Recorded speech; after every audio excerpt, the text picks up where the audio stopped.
Are sports God-honoring? What do Christians believe about the afterlife? What is the church for? Can Christians drink alcohol? What is sin? Why do Christians fast? How do we know the Bible is true?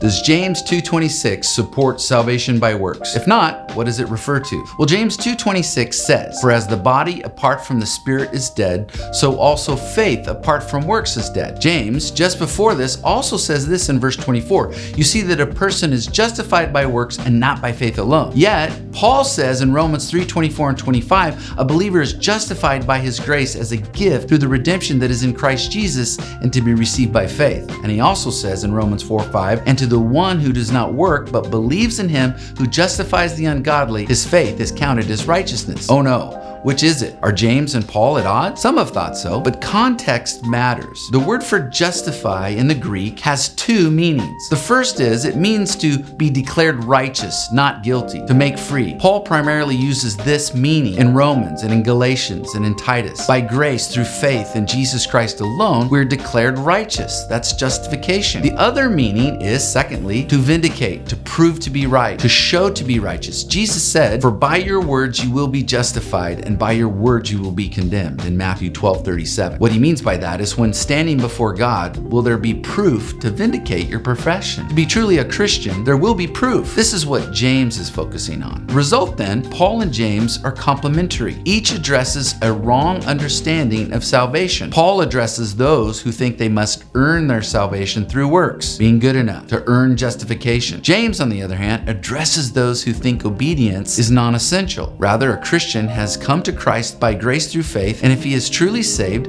there is evidence by his obedience. Paul harmonizes this best in Ephesians 2:8-10, where he says, "For by grace you have been saved through faith, and this is not your own doing, it is the gift of God, not a result of works, so that no one may boast. For we are his workmanship, created in Christ Jesus for good works, which God prepared beforehand that we should walk in them." We are not saved by works, but for works, as one theologian has said.